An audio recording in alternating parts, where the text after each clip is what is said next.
आज जिस पर्सनालिटी की मैं बात करूंगी, इन्होंने एनएसडी से अपनी पढ़ाई की है और उसके बाद जब फिल्म इंडस्ट्री में आई तो आते ही इन्हें एक बददिमाग लड़की का रोल मिल गया।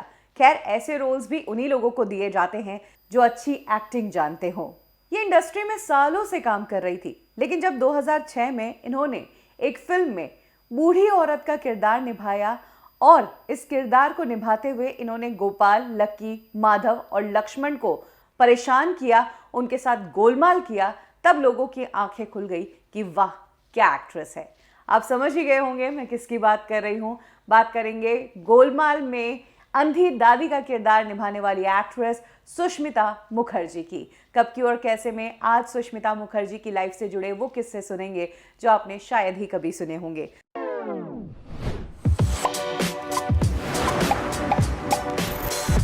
सुष्मिता मुखर्जी ने अपनी पढ़ाई दिल्ली से ही की है।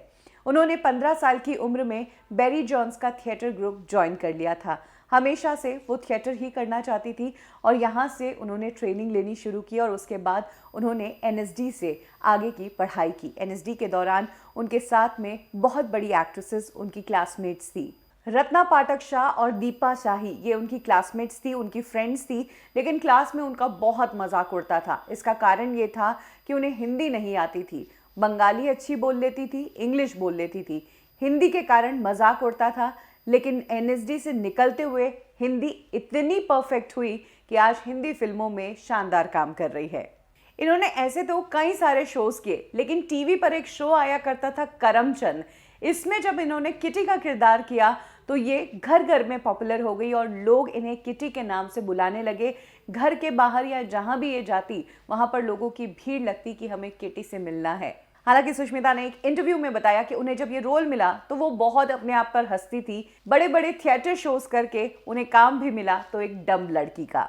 सुष्मिता ने कई सारी मेन स्ट्रीम हिंदी फिल्मों में भी काम किया, जिसमें घर जमाई, खलनायक, दिल लगी, क्या कूल है हम, ऐसी फिल्में शामिल है। लेकिन 2006 में गोलमाल फिल्म जब आई और इस फिल्म में उन्होंने परेश रावल की अंधी वाइफ का किरदार जो निभाया, वो किरदार लोगों को बहुत पसंद आया और ये परफॉर्मेंस उनके करियर की सबसे शानदार परफॉर्मेंस कही जाती है। सुष्मिता मुखर्जी एक थिएटर आर्टिस्ट है और जो कोई भी लोग थिएटर से या एनएसडी से आते हैं उनका एक पैटर्न रहता है कि वो इंडस्ट्री में काम पैसों के लिए नहीं करते हैं, बल्कि अच्छे किरदारों के लिए, अच्छे रोल्स के लिए करते हैं। सुष्मिता ने भी यही किया। इंडस्ट्री में आए हुए तो उन्हें इतने साल हो गए, लेकिन आज तक वो फिल्मों में छोटे किरदार ही करती रही। हालांकि किरदार से जो छाप छोड़ी वो बहुत बड़ी थी। किरदारों की बात निकली ही है तो सुष्मिता मुखर्जी ने एक ऐसा किरदार किया था अपने शो के लिए कि उस किरदार के लिए उन्होंने कई दिनों तक अपने बाल नहीं धोए और तो और मिट्टी वाली चोटी भी नहीं खोली थी।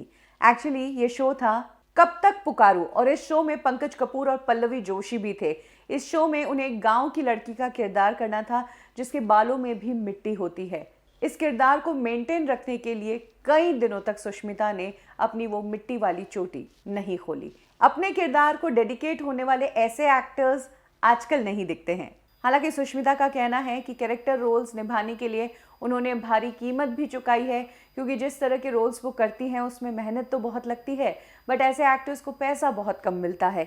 यही कारण है कि कई बार उन्हें ऐसे रोल्स भी करने पड़े हैं जो उन्हें अच्छे नहीं लगे हो, बट पैसों की ज़रूरत थी, इसीलिए उन्होंने वो रोल्स किए। सुष्मिता ने टीवी में, फिल्मों में, थिएटर में तो बहुत काम किया। आगे चलकर वो फिल्म प्रोड्यूसर भी बनी, लेकिन फिल्म प्रोड्यूसर बनना उनकी सबसे बड़ी गलती थी, क्योंकि बतौर एक्टर तो उन्हें हर चीज़ मालूम थी, बट बतौर प्रोड्यूसर उन्हें ये पता नहीं था कि एक प्रोड्यूसर के दिमाग से कैसे सोचा जाता है और पैसे को कैसे बचाया जाता है। यही कारण है कि सुष्मिता ने एक प्रोजेक्ट में पैसा लगाया और उनका सारा का सारा पैसा डूब गया। 1 करोड़ रुपए का उन्हें लॉस हुआ था और 1 करोड़ रुपया डुबाकर उन्हें सीख मिली कि मैं एक्ट्रेस ही अच्छी हूँ, मुझे प्रोड्यूसर नहीं बनना चाहिए। सुष्मिता की पर्सनल लाइफ की बात करें तो काफ़ी उतार चढ़ाव भरी रही है उनकी पर्सनल लाइफ। सुष्मिता की 2 शादियां हुई है। पहली शादी उन्होंने की थी डायरेक्टर सुधीर मिश्रा से। हालांकि ये शादी कुछ ही समय में टूट गई। इसके बाद सुष्मिता भी मूव ऑन हो गई और इधर सुधीर मिश्रा ने विधु विनोद चोपड़ा की एक्स वाइफ रेनू के साथ शादी कर ली। बात करें सुष्मिता की तो उन्हें सालों बाद एक बार फिर से प्यार हुआ और इस बार पक्का प्यार हुआ एक्टर राजा बुंदेला के साथ। राजा बुंदेला एक रॉयल फैमिली से बिलोंग करते हैं, कुछ समय तक उन्होंने एक्टिंग भी की। स्वर्ग और शोला और शबनम जैसी फिल्मों में वो नजर आ चुके हैं। हालांकि एक्टिंग के बाद उन्होंने पॉलिटिक्स ज्वाइन कर ली। इस शादी से सुष्मिता को 2 बेटे हुए, रुद्रांश और रुद्रानुज। तो ये है कहानी इंडस्ट्री की उस एक्ट्रेस की जो सालों से इंडस्ट्री में एक्टिव थी, लेकिन जब अंधी का रोल किया तो लोगों की आंखें खुल गई कि वाह क्या एक्टिंग है। इन तरह के एक्टर्स को ज़रूरी है आगे लाना और इनका अस्तित्व बनाए रखना। फिल्म इंडस्ट्री अक्सर कैरेक्टर रोल्स करने वाले एक्टर्स को बहुत इग्नोर करती है। ना प्रॉपर पैसा मिलता है, ना ही प्रॉपर क्रेडिट मिलता है। लेकिन ये कहना गलत नहीं होगा कि यही एक्टर्स होते हैं जो लीड हीरो को भी दमदार बनाते हैं। जिस तरीके से सुष्मिता मुखर्जी ने दादी बनकर गोलमाल फिल्म में गोपाल, लक्ष्मण, लकी और माधव को परेशान किया था, वो हम सब ने देखा और उनके सीन्स देखकर हम पेट पकड़ पकड़ के हंसे भी थे। सुष्मिता की कौन सी फिल्म का कौन सा किरदार आपको याद है? कमेंट सेक्शन में ज़रूर शेयर करें।